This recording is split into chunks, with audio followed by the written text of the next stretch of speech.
Hi dear learners, this is M Rahman and you are attending ORAC classes of English language. आज हमारा topic है how to give a title to a certain passage और a comprehension. आज हम किसी भी paragraph को title देना सीखेंगे।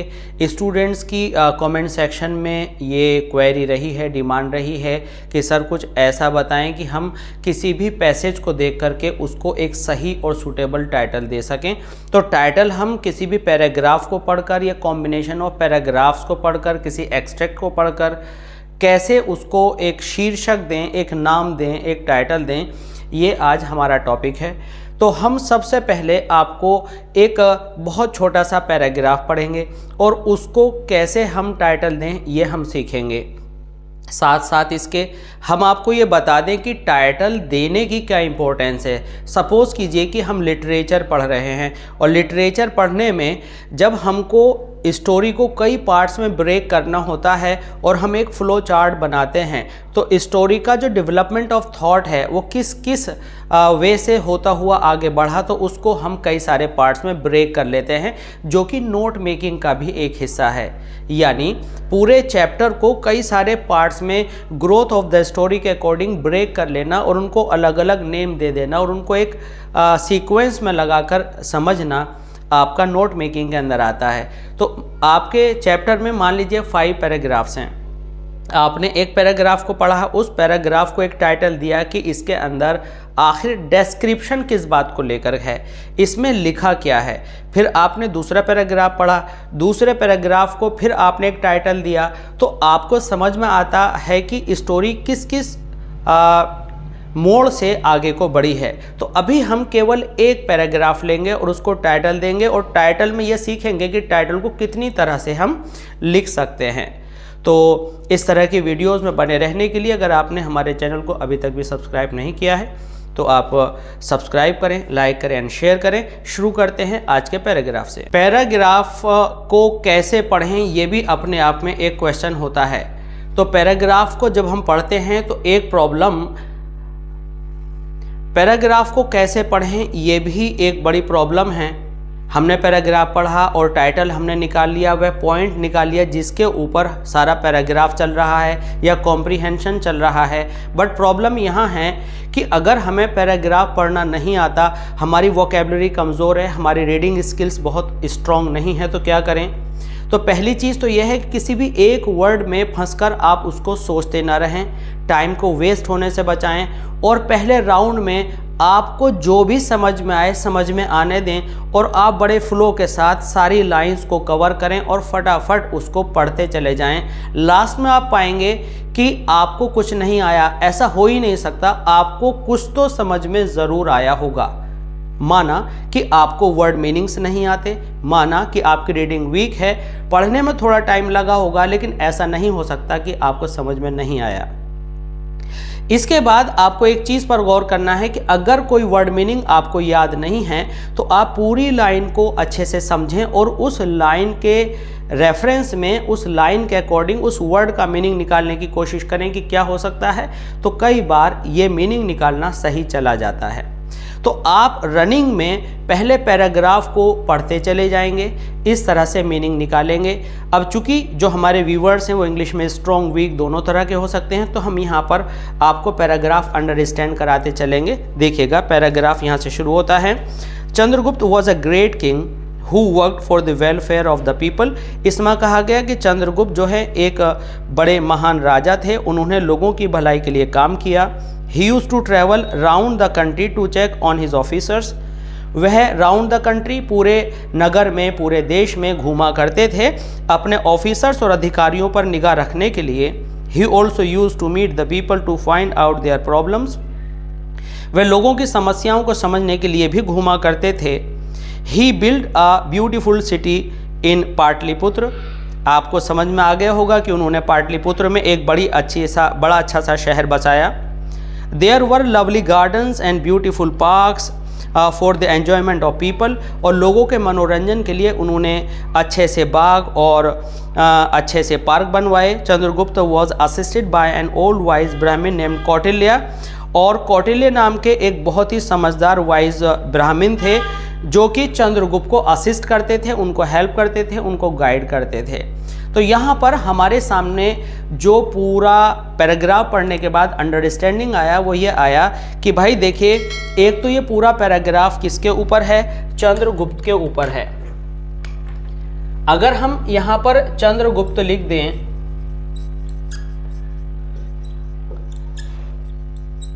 तो ये भी आपको लगेगा कि टाइटल है, लेकिन चंद्रगुप्त के लाइफ के किस फीचर को उभारने की कोशिश की गई है। चंद्रगुप्त को अगर हम यहाँ पर लिखें तो चंद्रगुप्त की एजुकेशन, चंद्रगुप्त की रूलिंग, चंद्रगुप्त का स्पोर्ट्समैनशिप, चंद्रगुप्त की ब्रेवरी, तो चंद्रगुप्त तो एक बहुत वाइड रेंज हो गया। इस पैराग्राफ में क्या क्या पॉइंट्स आपको दिए हैं, इसमें आपको बोला है कि उन्होंने लोगों के किसके लिए, वेलफेयर के लिए काम किया।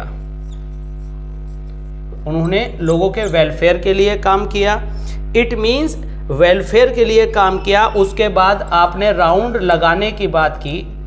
राउंड के बाद आपने जो शहर के अंदर उन्होंने बहुत सारी चीज़ें बिल्ड की या क्रिएट की, तो वो आपके सामने यहाँ पर आता है। तो कुल मिलाकर के यहाँ पर चंद्रगुप्त की शासन काल के दौरान एक्टिविटीज निकल करके आ रही हैं। तो चंद्रगुप्त का कौन सा रूप निकल कर आया, चंद्रगुप्त का ये रूप निकल कर आया अ ग्रेट रूलर। चंद्रगुप्त का रूप निकल करके आया अ ग्रेट रूलर। अब आप कहेंगे कि सर आपने यहाँ पर ये क्या लगाया है, तो देखिए एक होता है आपका हाइफन और एक होता है आपका डैश। तो हाइफन किसे कहते हैं, ये कुछ बातें हैं जो आपको समझनी पड़ेंगी। जो आपका हाइफन है, अगर सपोज कीजिए हमने कहा टेबल फैन, तो टेबल फैन में दो नाउन आपके यूज हुए हैं और दोनों नाउन मिलाकर एक वर्ड बना है। तो उन दोनों नाउन्स को बनाकर एक वर्ड बनाने के लिए, जिसे हम कंपाउंड वर्ड कहते हैं, एक छोटा सा डैश के जैसा कोई हम मार्क लगाते हैं, इसको हाइफन कहा जाता है।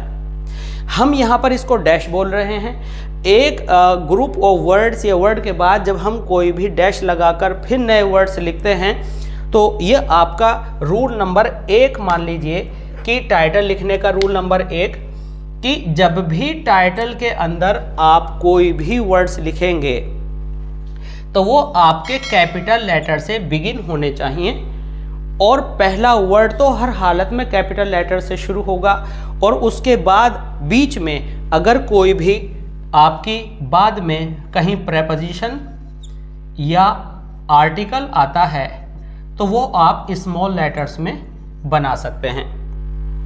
अब यहाँ पर जो ए आया, इसी टाइटल के बाद एक न्यू बिगिनिंग हुई तो हम इसको कैपिटल बनाएंगे। इससे अलग एक समझने की बात यह है, पॉइंट नंबर 2, जब हमें किसी एक नाउन को आगे एक्सप्लेन करना हो, यानी ये वाला नाउन किस रूप में, यानी हम यहां लिखेंगे किस फॉर्म में, तो उसको हम डैश के बाद लिखना शुरू करते हैं।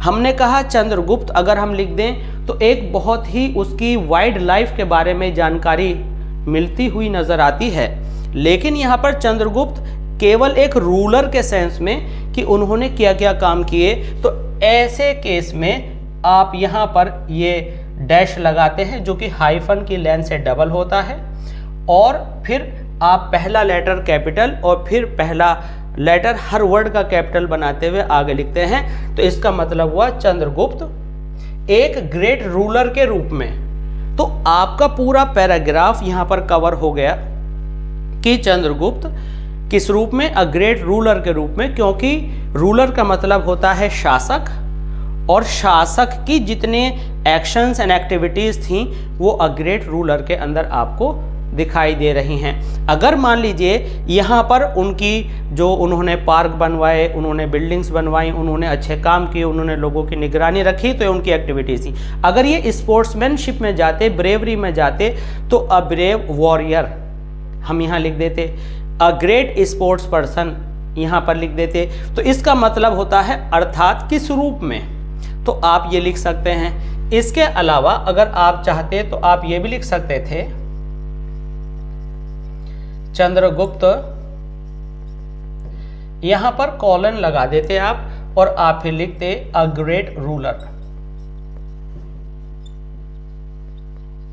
तो ये हुआ हमारे आंसर लिखने का एक टाइप। इसके बाद अब हम देखते हैं कि हम टाइटल्स किस तरह से और भी लिख सकते हैं। तो हमारा दूसरा पॉइंट टाइटल को बनाने का ये भी होता है कि हम कोई प्रोवर्ब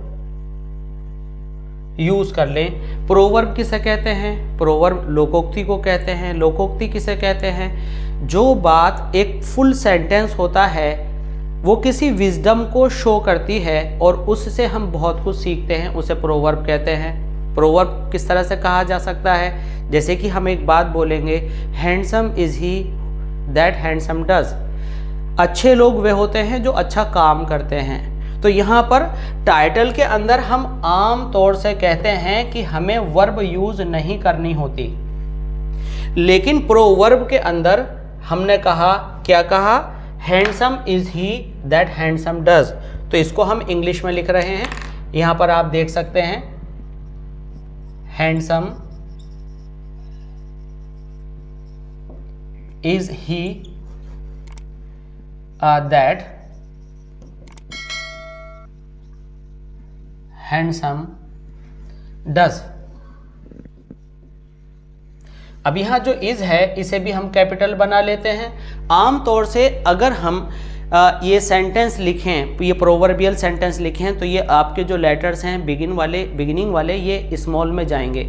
लेकिन हम चूंकि टाइटल दे रहे हैं तो टाइटल में हम इन लेटर्स को कैपिटल बना रहे हैं। जैसे ही वर्ड शुरू होता है हम तुरंत कैपिटल बनाते हैं। तो इसके अंदर आपको वर्ब मिली, इसके अंदर आपको सब्जेक्ट मिला और एक नई क्लोज आगे और मिली जिसमें अपनी वर्ब है। आम तौर से जब हम टाइटल बनाते हैं तो ये कहा जाता है कि आपको वर्ब यूज नहीं करनी होती है। नेक्स्ट इज, जो वर्ड्स हैं आपके वो 3 और 4 से ज़्यादा ना हो तो अच्छा है। इट मीन्स हम इस बात को मानते हैं कि जो टाइटल है, जैसे कि हम एक टाइटल रखते हैं अ डेंस फॉरेस्ट, एक घना जंगल, अ फियरफुल नाइट, एक डरावनी रात।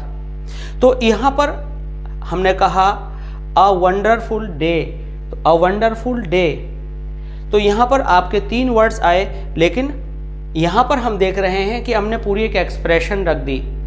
तो हम जो प्रोवर्ब्स हैं, जो ये बातें रिपीट की जाती हैं, जो प्रोवर्ब्स कहलाती हैं, हम उनको टाइटल पर डाल सकते हैं। बट उनसे अलग अगर हम एक नॉर्मल सा सेंटेंस बनाने लगें, सपोज करिए हमने कहा the king won every battle, the king won every battle, तो ये प्रोवर्बियल लाइन नहीं है, ये टाइटल नहीं हो सकता। अब इसको जब हम टाइटल बनाएंगे तो हमें वर्ब बिल्कुल यूज नहीं करनी, हम इसको हेडिंग टाइप में बदलेंगे। हम कहेंगे द ग्रेट विक्टर।